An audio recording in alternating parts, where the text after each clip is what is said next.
Boy me, I'm in that same boat too. Invite me up. I'd like to have 0. Okay, Mike. And I guess I would just continue the conversation because the wraparound process is a continuation of PBS. The state funded, it's a state grant, it's state funded. We were one of the 8 schools in the state of Iowa that was asked to participate in the wraparound process. And it is a continuation of this, really what Denny was talking about, the tip of the triangle students. We didn't know what to do with them. There was not a process. Well, now we're being trained in what the process is going to be and what it should be. We have an excellent trainer out of Illinois. She's just an excellent person to listen to. We spent 2 days with her, and I could spend more. I mean, she's just an interesting person. She talks a lot about you need to engage the family. A lot of times it's family issues that are happening within the student's life that's causing some of the behaviors in school. It also can be trauma to the student, a death in the family, just various things that could go on. And these are the students that we need to be working with, and families we need to be working with. Well, school has never been really schools have been it's been tough for schools to work with families and how to engage families and bring them in and say that we're going to support you. In the past, it's been a case where we all sit around the table and there's a bunch of teachers and there's one parent and we're saying, they got to do this and they got to do this and we're going to tell them how to do this. And the wraparound process is more about listening to the family, see what their needs are. It may be an entire family need that we need to help them with. But if it will help the student in their behavior, then we work with that entire family to try and get that taken care of. And what's fortunate, I guess, with this is they're going to push this out to a whole new group of people next year. And we're hoping that the middle school will get the opportunity to get on board with the new training coming up next year. So then we'll have a process that goes from K to 8. And then the money will be there, I know, for high school after that. Then we'll really have a process where we're working with families. But I think what's helped me the most is it's provided me a lot of skills to be able to talk to and bring families in and tell them,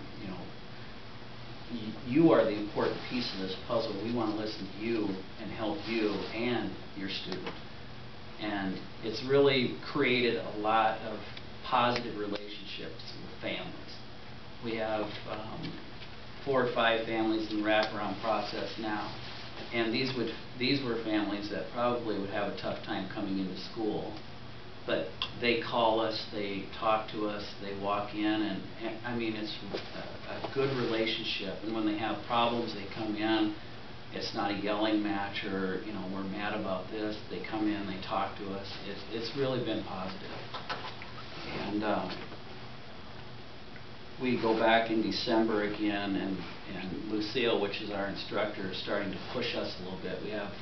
We have some she's laying down some deadlines and some assignments for us to get in place, so we will be ready to move on to the next phase of this so they can bring a new group in. So I wouldn't be surprised if we end up being some of the trainers for the next group to come in. Becky Halber and Julie Nadical were invited to go to Chicago and present at the national meeting, which is very fortunate for us because that kind of tells you where we are at in the East Sac County schools if they're asking the people here to go present. So it's been real positive. Iowa Test the Basic Skills started today. We were hoping we could get things taken care of by Thanksgiving, but with the flu and everything going on, I really don't think that's going to be a possibility. We're going to be pushing it out another few days because it's just hard to keep all the students here, and we do have sick kids. We had quite a few going home sick today again. Teachers well, it's test week, but they need to go home, because we don't want it, you know, and so it's going to take a little bit longer than what we had anticipated. So you did start them, or you didn't? We did. You did. Yeah. We'll just have to, Barb's always been real nice about allowing us to get some subs to help give tests once the testing periods pass, so we can catch up the students that are missing from school. And Jordan, Riley, and Carly, I know about missing school, because one has been gone for, Friday was the first day that I had all three of them back in many, many days. So it's just something that's going around with the kids, and just have to deal with it that way. So, in service on this week, Wednesday, I think, and all the teachers will go over to the middle school, and Denny is providing treats for us, and no, I guess and we will be exposed to some 21st century skills, which are important at our level also, about building relationships and learning some of those key skills at the elementary level that maybe I don't. Jenny doesn't have to work quite so hard at the middle school. That'd be good. Break them in good.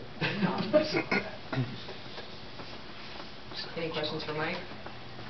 Yeah, does the state, with this training that you're getting, does the state-funded program cover everything like transportation and lodging and mileage and all, and it covers it all? Yep, they do. And it's been real fortunate, because with the 10% cuts, we thought, uh-oh, we're going to be in trouble here. And those grants that were written, evidently, that they're not part of the cut, because we submit bill of invoice to them for our home motel rooms and our mileage and any meals that we're eating, and they pay for it all.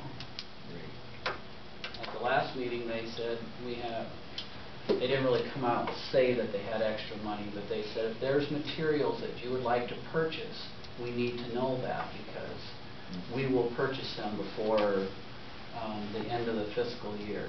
Obviously, they're trying to get rid of that money, or they